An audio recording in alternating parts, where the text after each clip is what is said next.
இன்னைக்கு night dinner என்ன அப்படின்னு அம்மா கிட்ட கேட்ட உடனே இந்த ரைஸ கண்ணு முன்னாடி காட்டிட்டாங்க. இத பார்த்தோனே கண்டுபிடிச்சுட்டேன். அப்படியே எக்ஸைட் ஆயிட்டேன். எப்படா தட்டுல சாப்பாடு வரும் அப்படின்னு. எல்லா பொருளும் தேவையானதெல்லாம் எடுத்து வச்சுட்டாங்க அம்மா ஃபர்ஸ்ட்டே. அண்ட் எஸ்பெஷலா பார்த்தீங்கன்னா, இந்த ரைஸோட வாசம் அது எனக்கு ரொம்ப ரொம்ப பிடிக்குங்க.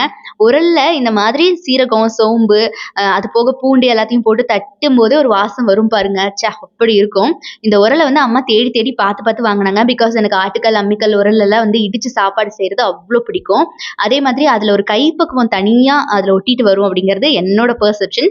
அம்மா இந்த மாதிரி தட்டுறத நின்னு பார்த்துட்டே இருந்தேன். வாசம் பிடிச்சுட்டே இருந்தேன். சூப்பரா இருந்துச்சு. நான் பண்ணட்டான்னு கேட்டேன். இல்ல நானே பண்றேன். நின்னு பாரு. நெக்ஸ்ட் டைம் நீ பண்ணுன்னு சொல்லிட்டாங்க. ஸோ அதனால எனக்கு ஹெல்ப் பண்றதுக்கு சான்ஸ் அமையல.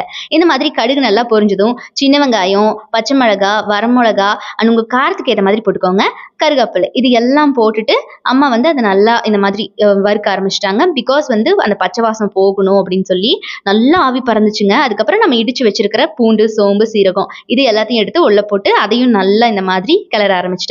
ஸோ இப்படி பண்ணிட்டே இது நல்லா வெந்ததும் பொன்னிறமா வந்ததும் தக்காளி போட்டாங்க உள்ள. ஸோ இந்த மாதிரி தக்காளி போட்டு அந்த தக்காளி நல்லா வேகிற வரைக்கும் அப்படியே இந்த மாதிரி ஃப்ரை பண்ணிட்டு இருந்தாங்க. ஸோ தக்காளி போட்டதுக்கப்புறம் உங்களுக்கு வந்து தேவையான அளவு உப்பு போட்டுக்கோங்க. தக்காளி சீக்கிரமா வேகும் அப்படின்னு அம்மா சொன்னாங்க. ஸோ இந்த மாதிரி நல்லா போட்டுட்டு அடுத்து இது நல்லா கிளறி விடணும். இது நல்லா கிளறி விட்டக்கப்புறம் பார்த்தீங்கன்னா, உங்களுக்கு தேவையான மசாலாஸ் பக்கத்துல எடுத்து வச்சுக்கோங்க. அடுத்து நம்ம அததான் போட போறோம். பிகாஸ் அடுத்த ப்ராசஸ் அதுதான். ஸோ நான் ஃபார்வர்டா சொல்லிடுறேன். அண்ட் அடுத்து பார்த்தீங்கன்னா, உங்களுக்கு தேவையான அளவு மசாலாஸ் வந்து உள்ள போடுற மாதிரி இருக்கும். அதாவது தேவையான அளவு மஞ்சத்தூள் அண்ட் அதுக்கப்புறம் மிளகாத்தூள் போடுற மாதிரி இருக்கும். அண்ட் உங்களுக்கு வந்துட்டு தேவையான அளவு காரம் உங்களுக்கு எப்படி வேணுமோ அப்படி போட்டுக்கோங்க மிளகாத்தூள். இப்படி நல்லா கிளறி விட்டுக்கோங்க. வாசம் சூப்பரா இருக்குங்க. அந்த வந்து எப்படின்னா இதை செய்ய செய்ய எனக்கு வாசம் தான் ரொம்ப பிடிச்சது. இது ரெடியாகி எப்படா வரும் கைக்கு அப்படின்னு தோண ஆரம்பிச்சிருச்சு. இதுக்கப்புறம் கிளறி விட்டுட்டு நீங்க ஊற வச்சிருக்கிற அந்த அரிசி துவரம் பருப்போட ஊற வச்சிருப்பீங்களா அந்த அரிசி எடுத்து உள்ள போட்டுக்கோங்க. இந்த மாதிரி நல்லா ஃபினிஷிங் டச் இப்படி கொடுத்துட்டு அண்ட் இன்னொரு மெயின் மேட்டர் இருக்கு நான் சொல்றேன்.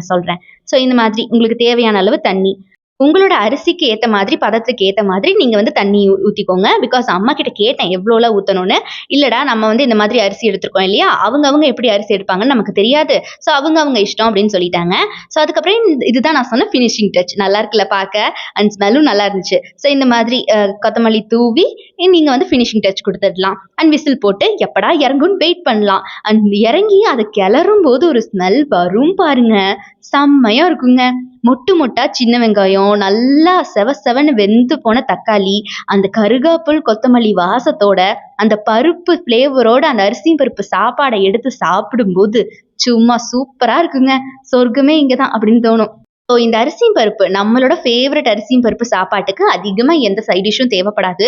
வடகம், அப்பளம், ஊறுகாய், கருவாடு இந்த மாதிரி எதுவுமே தேவைப்படாது. பிகாஸ் ஒவ்வொருத்தரும் ஒவ்வொரு மாதிரி சாப்பிடுவீங்க. எனக்கு கொஞ்சம் சைட் டிஷ்க்கு இம்பார்ட்டன்ட் கொடுக்குற பர்சன் அப்படிங்கிறதுனால ஊறுகாய் தேவைப்பட்டுச்சு. ஸோ அதனால மாங்காய் ஊறுகாய் கொஞ்சம் வச்சுக்கிட்டேன். அதனால உங்களுக்கு என்ன மாதிரியான சைட் டிஷ் வேணுமோ அதை எடுத்துக்கோங்க. மறக்காம இந்த கொங்கு நாட்டு அரிசியும் பருப்பு நீங்களும் ட்ரை பண்ணிட்டு எப்படி இருக்குன்னு என்கிட்ட சொல்லுங்க.